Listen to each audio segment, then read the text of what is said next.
Hello friends, Saturday morning சில நாள்லாம் இருக்கும் என்ன சமைக்கணும்னு தெரியாது, எதுவுமே சமைக்கவும் பிடிக்காது. அந்த மாதிரி நாள் தான் இது.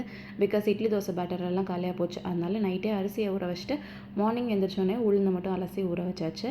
அண்ட் இன்றைக்கி பிரேக்ஃபாஸ்ட்டுக்கு சிம்பிளாக கொஞ்சோண்டு மிச்சம் இருந்த தோசை மாவு வச்சு ஆளுக்கு ஒரு தோசை அண்ட் இந்த மாதிரி ஃப்ரூட் ஷேக் போட்டுக்கலான்னு சொல்லிட்டு ஃப்ரோசன் பண்ணி வச்சுருந்தேன் 2 பனானா, அதையும் வந்து கட் பண்ணிவிட்டு அண்ட் ஆப்பிள்ஸ் கொஞ்சம் சேர்த்துட்டு ஸ்வீட்னஸ்க்காக கொஞ்சமாக வெல்லம் அண்ட் பால் சேர்த்துக்கிட்டேன். இது வந்து ஆல்ரெடி ஆவின் பால் வந்து பாஸ்டரைஸ் தானே, அதில் அப்படியே கூட சேர்த்துக்கலாம். இது வந்து ரொம்ப திக்காக இருக்கும், அதனால கொஞ்சம் ஐஸ் க்யூப்ஸ் இல்லைனா வந்து தண்ணி சேர்த்துட்டு நல்லா ஒரு மிக்சரில் போட்டு நல்லா வந்து ஜூஸ் பண்ணி எடுத்து வச்சுக்கலாம். தோசை மாவு ஷார்ட்டேஜாக இருக்க டைமில் ஒரு எக் உடச்சி ஊற்றிட்டோம்னா கொஞ்சம் ஃபில்லிங்காக இருக்கும். இல்லைனா ஆனியன் கட் பண்ணி போட்டு ஆனியன் தோசை மாதிரி ஊற்றிக்கலாம். அண்ட் சைட் டிஷ்க்கு பார்த்திங்கன்னா தக்காளி கார சட்னி தான். இதை அரைச்சிட்டு ஃபைனலாக இறக்கிறதுக்கு முன்னாடி 1 டீஸ்பூன் வந்து வெல்லம் போட்டு இறக்கணும். நல்லா டேஸ்ட் வந்து பேலன்ஸ் பண்ணி செம்ம சூப்பராக இருக்கும். அதுதான் சிம்பிள் பிரேக்ஃபாஸ்ட் ரெடி. எங்களுக்கு இது அண்ட் என் பையனுக்கு அடித்த ஜூஸ்லேயே ஒரு 2 பீஸ் டார்க் சாக்லேட் போட்டு அடித்து கொடுத்தாச்சு.